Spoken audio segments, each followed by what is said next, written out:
Hello everyone, this is Dr. Asylum. Welcome to a brand new video.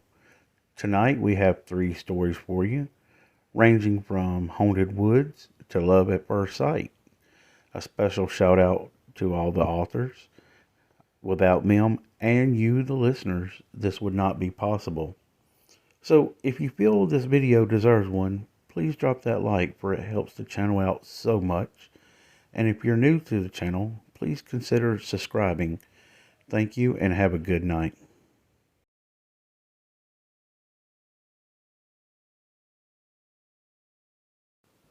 Fuck me, that's cold, I whispered harshly to myself as I stepped out my door and into the frigid winter night. Throughout the early hours of the day, snow had been falling steadily and transforming the world and all that was outside into a whitewashed landscape covered in several inches of snow as far as the eye could see. But now that the snow had stopped falling and the sun had gone down, the whipping and biting winds had quickly come to assure the snow would stay for some time. The heavy coat that I was wearing felt useless, as the wind tore through the weak spots in the sewing and seemed to touch my very soul with the freezing cold it carried with it. As I shivered and tried to keep my teeth from chattering too hard in retaliation to the cold, I reached into my pocket and clumsily pulled out my pack of Marlboros. Though already numb in fingers, I pulled a cigarette out of its little red and white packaging and effortfully tried to light it between gusts of icy winds. After several efforts, I finally succeeded and took several drags in quick sessions. There was no enjoying a cigarette on a night like this. You simply smoked it as fast as you could to take the edge off and go back inside to the warmth and comfort of modern living before you froze to death on your front porch. As I hastily tried to get to my filter of my Marlboro, I looked around at the foreign-looking landscape all around me. Yikes! Not much of a winter wonderland right now, I thought to myself as I looked around at the twisted shadows of the trees around me and to the still silent abyss of the darkness beyond the horizon of my property. It's strange how you don't really notice all the noise there is outside until it's all quiet. And on a winter's night like this, it was eerily and uncomfortably so. If it wasn't for the wind, I could have probably heard my own heart beating. And in between the silence and the darkness and the freezing cold, I couldn't have finished my cigarette fast enough. My senses became hypervigilant as the bright amber of my cigarette disordered my vision when I drew it closer to my face, illuminating everything up to my nose and pitch blacking everything beyond it. As I took another drag, the scream of a woman made me jump and gasp in complete and awful surprise. It had came from the tree line just beyond the snow-covered field of my backyard. A sharp and blood-curdling scream that penetrated the stillness of the night with an unmistakable clarity. Involuntarily, I crouched low on my porch and stared into the darkness of the winter night. I couldn't hear my heartbeat before because of the wind, but with the rising fear of the scream I just heard, I couldn't hear the wind over my pounding heart. The world around me had fallen back into its unnatural silence. But the knowledge that the silence wasn't still and empty as it has been before had put me on serious edge. Cigarette still in hand, I turned around to grab the handle of my door to get myself inside when once again the stillness of the night was interrupted. The same blood-curdling scream as before could once again be heard, but this time it was louder and much closer than it had been. As the wind carried the noise of it towards me, I could discern that the scream was coming closer and closer with rapid speed, as if whatever was making the shouts was sprinting across the snow-covered field and directly towards me. Overwhelmed with panic, I stumbled into the doorway of my house and slammed the glass sliding door shut, clicking the locking mechanism on it as I did. I looked up again and screamed as the source of the screaming made itself visible to me. Sprinting towards my back porch with determined and malicious speed was a woman. Though it was dark and I could only see her rapidly moving silhouette, I could tell this was not someone who needed my help or assistance. Her hair was of a devilish mess. She wore no clothes that I could make out, and even though she was moving with speed of someone in full sprint, her legs did not suggest that she was running. They moved in a grotesquely awkward stammer as her arms stayed ridged at her sides.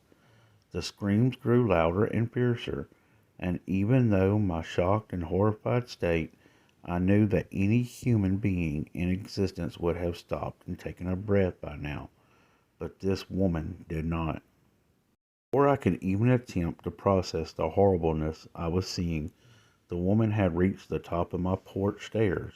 Her movement stopped instantly as she stepped into the light of my back porch, and in the shock and disbelief at the sight of her, I fell backwards onto the linoleum flooring, desperately tried to distance myself from whatever this thing was.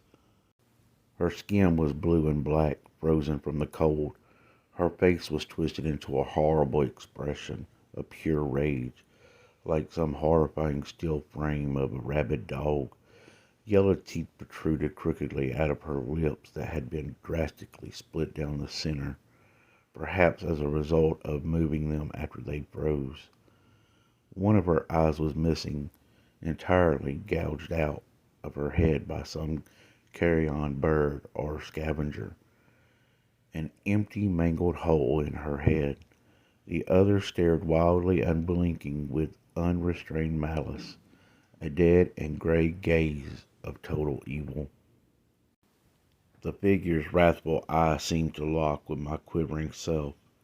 As soon as it took notice, she again began screaming, horrible, ear-shattering screams that seemed to rattle my very essence. The glass window trembled violently against the percussion of the sound emitting from the woman, her face twisting into something I can only describe as hellish. Several times her frozen arms pounded against the glass, determined to try to break it down and get in. By some miracle, however, the glass held. As I wept helplessly in the kitchen of my home, the figure took off again, in the same grotesque manner as before. I could hear her horrible screams as she ran around the house, pounding on the walls, trying to find her way into my house. Several times I could see her peering into the window, head pressed against the glass, with the same furious expression. Through my absolute horror and panic-stricken feelings, I could feel myself reaching into my pocket for my cell phone. It was as if some hidden part of my mind was remembering years of suggested informations. When you're in danger, call the police, call the police, call the police. 911, what is the location of your emergency? As the horrible screaming and pounding against the walls of my house continued, my mind seemed to have forgotten everything it once knew. Where the fuck do I live? Oh my God, where the fuck do I live? And what is your emergency? Something's trying to break in. Something's trying to kill me. Please help. I shouted into the receiver of my cell phone in a broken, pleading scream. Officers are on their way. They're moving as fast as they can. Is there anywhere in the house that you can hide? As I looked around at my kitchen, I again saw the head of the woman peering over the living room window, her remaining eye glaring across the darkness, hunting for me. I I don't know. Please hurry. Look around. Is there anywhere that you can barricade yourself? It was then I remembered the door to the laundry room right beside me. Phone still in hand, I crawled through the threshold and slammed the door behind me as the screams picked up from the other side of the thin walls. Suddenly there was a loud crash as the front door to my house was thrown open, the terrifying howling of the winter wind screeching through the house as what could only be the horrible woman stomped across the hardwood floors. Curling up as tightly as I could, it took every ounce of control I had in me to stifle my screams and make the horrible thing aware of my hiding place. with each heavy footstep drawing closer to where I was. Caroling through my breath began to grow louder and more struggled as my heart attempted to pound out my chest and run for the hills. As the door was thrown open, I screamed for my life.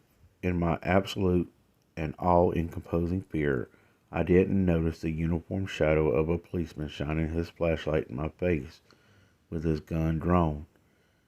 Easy, guy, easy. You're okay now. It took a long time to calm me down, enough to get a statement of the night's events. But as I relayed in broken sobs the horrors I experienced, I can tell by the look on the officer's face that he thought I was full of shit. The questions that he asked me seemed to affirm my suspicions. Are you on any medications? Have you taken any illicit substance tonight, sir? When was the last time you slept? As I stammered through the questions, begging the officer to take me seriously, a sharp and concerned voice barked from the other room, from the other side of the now ajar sliding door to my back porch. Richards, get over here and take a look at this.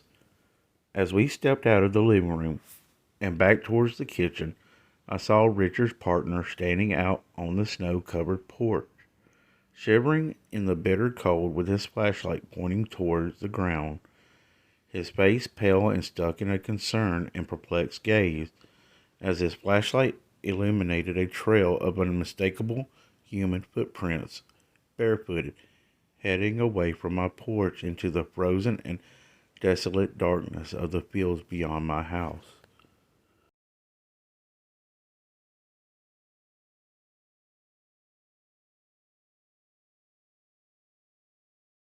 When I first met Dawn Anderson, I didn't know what to think.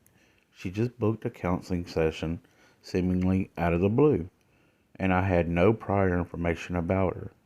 She just called into the office, booked a session with my assistant, and popped up. It was a pale November Thursday, and my final session for the day. A street light outside was in an awkward position, casting long shadows across my office. As I closed the blind, Dawn shifted her seat. I've sought out help before, she admitted, but I always get the impression that no one really listens. Therapy is often misunderstood, I said. It doesn't mean there's something wrong with you. It is just maintenance, like taking a shower or doing your dishes. I haven't done my dishes in weeks, she laughed. A darkness fell over her face as she hit herself upside the head. Repeatedly, her curly brown hair swayed with each smack. No, she said, I have done my dishes. It's fine. I was just exaggerating. I'm not lying. No worries, I said, sitting down across from her. Let's just have a chat and get to know each other. That sounds good, she nodded, calming down. Thank you. Dawn was born in '93 as the only child of Morgan and Lita Anderson of Tomskog, Minnesota. Dawn seemed a bit distant when talking about her childhood, as if repeating something she rehearsed. They were very strict and distant. Sometimes they didn't seem like parents at all, she said. They had their moments, but there was no warmth. She would go on to tell stories about how they would beat her if they thought she was telling a lie. They once withheld food for 3 days because she didn't tell them what she'd done at school that day. Withholding information, they argued, was a form of lying. They did do nice things at times. They'd often take her swimming down at Frog Lake, and they always made sure her room had plenty of flowers and toys. It was strange, though, she admitted. Going swimming was almost a chore. Twice a week, rain or shine. When it was too cold to go swimming, they would give her a mud bath, where she was thoroughly scrubbed. It became routine right down to rubbing my gums with it. It was almost as if Dawn brushed it aside. To her, childhood and parenting wasn't important. She seemed more urgently distressed, and as she re-encountered her past, she would often stop to make sure she was remembering it right. Apparently, it was very important for her to be as accurate as possible. a remnant from her strict upbringing. But I'm not here to talk about what I used to be, she said. I'm here to talk about here and now. All right, I nodded. Let's talk about it. Who are you today? I'm a liar, she sighed. I've started telling lies. I waited for her to add something to it, but that was it. That was her big reveal. I leaned back in my chair, clutching my notebook. Does this happen often? I asked. Not really, she shrugged. Every now and then. But it really bothers me. People tell little lies all the time, Dawn. That doesn't make them bad people. They don't tell them like I do. We locked eyes. I could tell she was sincere. This was something that truly bothered her. For her, this was like admitting murder. My lies are different from others, she continued. I don't know how to explain it. They change things. Most lies do, I said. They change our perception. They manipulate. Yes, but they only manipulate people, she complained. Lies don't change what really happens. What do you mean, Dawn? She shifted uncomfortably in her chair. She took a deep breath and touched a curly strand of her brown hair for comfort. Meeting my eyes, she spoke in a low tone of voice. The streetlight outside broke the moment you closed the blinds. I looked back at the window. Strange. I hadn't noticed it. The awkward light would shine right into my patient's eyes, but it had gone dark. Very observant, I said. I didn't even notice.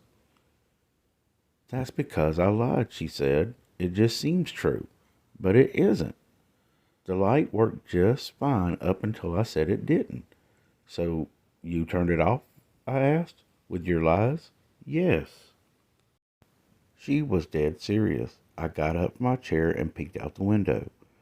Just as she said, the light was completely broken. It was strange how I hadn't noticed it earlier. But sometimes you can get so caught up in a routine that you don't notice the obvious. I sat back down. She looked defeated. That's the thing, she sighed.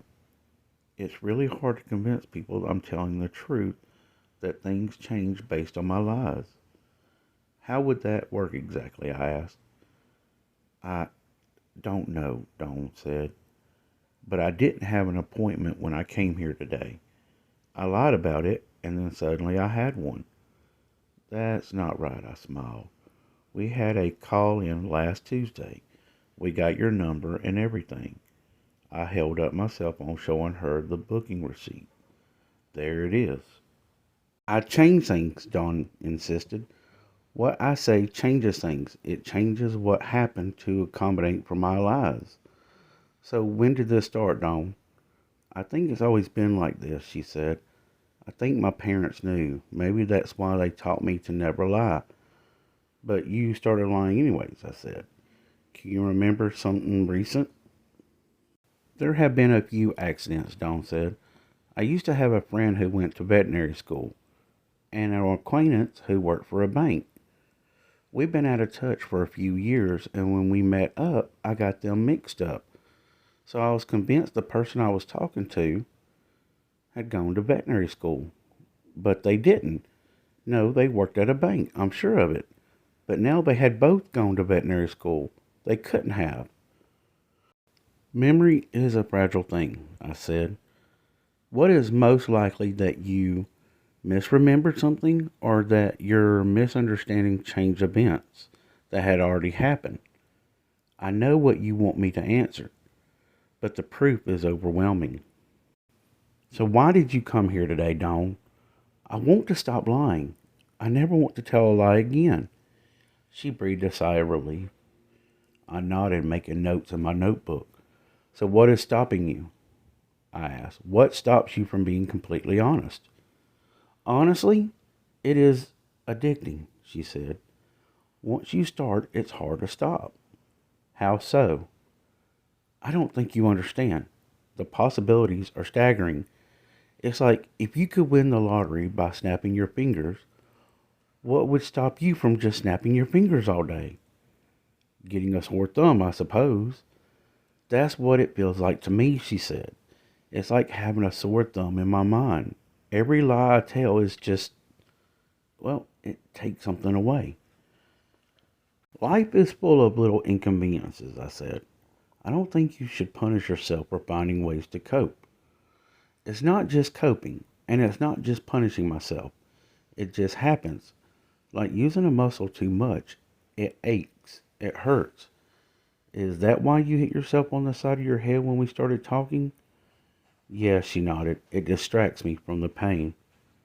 Well, some of the things you are describing are impossible, Dawn. You can't change the past. I can see why you would like to, given the way you were raised, but it just can't be done. I'm going to stop you right there, said Dawn, holding up her hand. Tell me something you did this morning. All right. I put on a fresh white socks. Then why don't you have any socks on? As soon as I said it, I felt like an idiot. I stepped in a water puddle as I got to work and didn't have a spare with me. My wet socks were still hanging on the bathroom radiator. You didn't let me finish, I smiled. I do have them, just not on me right now. No, see, it changes. It changes, and you just adapt to it. She knocked herself on the side of her head, clenching her eyes shut. Sparkles of sweat ran down her forehead. Don't look at it from my point of view. What is more likely, that you saw I wasn't wearing socks and used that information, or that you can change the very fabric of events? I know how it sounds, but that's what happens. And as long as it's just small things, all I get is crackles. And it's in the back of my head. But as soon as I start telling big lies, it feels like I'm being ripped apart. With big lies, do you mean something we can't ignore? Do you have an example? The first lie I ever told, she nodded. I had this dream of sunflowers when I was a kid, a whole field of them, all swaying in the wind. When I got to school, I drew them on a piece of paper. The yellow crayon was taken, so instead I colored them blue. That sounds lovely. It was until I got home. Our entire backyard was this large field of blue sunflowers. My parents, of course, acted like they've always been there, but it hadn't been. No, Mom had a garden there. She grew tomatoes. We still had some in the fridge, but she insisted they were store-bought. So they never found out you were lying? Not at first, but I felt so bad that I admitted it. That's when I didn't get to eat for 3 days. They said it was because I hadn't told them about the drawing soon enough. Well, I think you'll find it difficult to convince me this is true, Dawn, but that is irrelevant. It is true to you, and that's what's most important. If you want to stop lying, there are ways to do so, but I'd like to get to the root of the problem and see where it comes from. It bothers me that you don't believe me. I'm sorry to hear that, Dawn, but what you're describing is simply impossible. It bothers me greatly. We looked at one another. Dawn wasn't budging, but neither was I. How come you pretended to write all this time when your pen has run out of ink? It's just to put the patient at ease, I smiled. Like a doctor with a stethoscope, it is expected, but not always practical. The last 40 pages you have written is just the text listened to Dawn over and over. Of course it is, I chuckled. That's how I practice my cursive. And you don't see anything wrong about this? Nothing at all?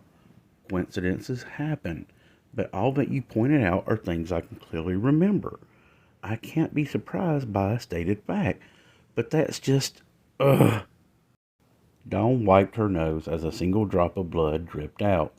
I offered her a napkin, but she refused. This was clearly affecting her. I have talked to 8 other people about this, she said. No matter what, they keep denying me. No matter what absurd proof I present, all they do is rationalize it and call me a schizophrenic. I don't think you are, Dawn. I think you have a trauma too. It's not a fucking trauma. Dawn stood up, pacing back and forth. She was getting agitated. I stood up next to her, carefully putting my hand on her shoulder. Can I get you anything? Coffee? Tea? You're married, right? She asked. Do you love your wife? Of course, with all my heart. Do you, though? Do you really love her? Undoubtedly. Dawn shook her head. Can you feel right now the happiness she brings to your life? Yes, but then why are you considering divorce? It was like the twist of a knife in my chest. It was such an alien thought. But of course, I had been considering it for a long time. I couldn't think of a reason at the top of my head, and the way it made me feel was just awful.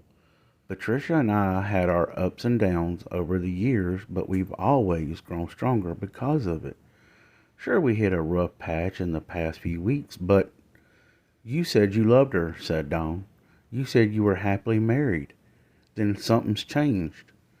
Not changed as much as I scratched my head. I felt strange, like something had flipped my world upside down. Two drops of blood pushed themselves out of Dawn's eyes. Little red tears. You have to believe me, said Dawn. Please believe me. I'm trying, but... Fine, let's go, growled Dawn. Let's fucking go. She put on her jacket and pushed me down in my chair. She was getting aggressive, and I considered calling security. Then, as soon as I sat down, she sat down across from me. She took hold of my hand and didn't let go. Remember last night when you stabbed your wife? She asked. How the fuck did she know? My mouth opened wide like a fucking trout as my mind started to race. There'd been no one else there. It had been an accident, a fluke. We had talked about our thoughts of a divorce, but it was nothing serious. Then it just escalated. You buried her in your backyard. Your hands still smell like dirt. What do you think about that? She continued. No, you can't. I could feel my body shutting down. Some sort of shock factor coursing through my brain. My hands started shaking. My eyes started tearing. I remember it all so vividly. Patricia's soft hands covered by dirt, shovel after shovel. The way I scrubbed my hands, but couldn't get rid of the smell. I still had dirt under my fingernails. It had happened, but I tried to push it away, to pretend like nothing. An alibi. Why would you do that? You loved her, didn't you? I did. I'd loved Patricia with every bone of my being. And yet you kept her head in a plastic wrap in the back of your daggum freezer. Of course, I couldn't let her go. I broke down. I cried like a fucking baby. There was no way Dawn could have known this. I had barely even admitted it to myself. Compartmentalizing. There was 1,000 little reasons leading up to what I have done. To have it all splayed out like this in front of me, it was too much. My world was crumbling. My peace of mind had already rested on the knife's edge, ready to tip me over the side. But now I feel like I was free falling. A pale hand feeding the worms outside. A bathroom smelling of chlorine and bleach. A perfectly good hacksaw that I could not bear to look at ever again. Green eyes staring at me through thin plastic, asking me why. I threw myself out of the chair in rage. She couldn't know. Dawn was suddenly bleeding out of her mouth, eyes, and nose. Still she smiled. Every time she laughed. Why doesn't no one ever listen? You've said enough. Really? Dawn pushed me away, breaking the leg of the table between us. As I landed on my back, she held me down with a hat rack. You drowned your daughter in a well. You ran over your mother with your car. You've killed 3 hitchhikers using a loaded rifle in the trunk of your car. I just screamed as the memories came flooding back to me. It was true. All of it. How the fuck did she know? It'd been years. I'd covered my tracks well. I got a hold of her foot and dragged her down to the floor next to me. I could barely see her in between my teary eyes, but I had to do something. I had to stop the pain. I had to end her. I tried to get my hand around her neck, but she resisted. She was stronger than I thought. Then again, She coughed as one of my hands touched her neck. All I've said today have been lies, hasn't it? My mind went completely blank. As my eyes lost focus, I saw Dawn getting up. Her eyes were completely red, swollen with blood. She kept beating the side of her head with the palm of her hand, coughing all the while. I'd probably given her a bruise. It was, but it takes a while to rationalize the bigger stuff, she said. Give it some time. I didn't do any of that. I didn't. Of course not. All I said was a lie. But why? How?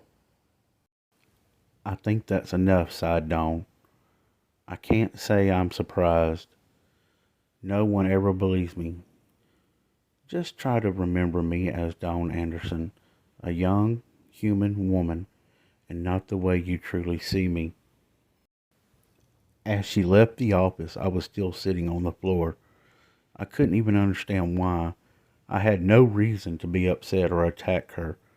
Sure, she'd been provoking me with mental images of harm coming to my family, but to attack her like that? It was insanity. Stress-induced hysteria, or something. I sat alone in my office, feeling the pale light of the street light outside warm the back of my neck. I don't know what to believe. I don't know if I will eventually rationalize all of this to some insane degree, but I know that it shook me to my core. There was something about Dawn that I have never seen in another patient, and to some degree I believe she knows something impossible. And when I went home to open my freezer that night, I was genuinely scared to see something looking back at me, even though Patricia was sleeping soundly in the other room. But the shock of hearing what Dawn had to say and the images that conjured in my mind, it remained. The untouched spot in my backyard, the hacksaw in the garage, it was still there, unused. I held Patricia tight that night as I dreamt of murder, as if it really happened, if only for a while.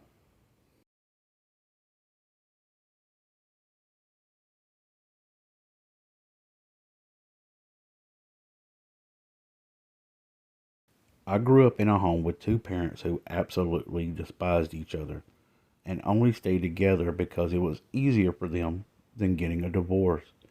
It really gave me a fucked up view on how relationships worked.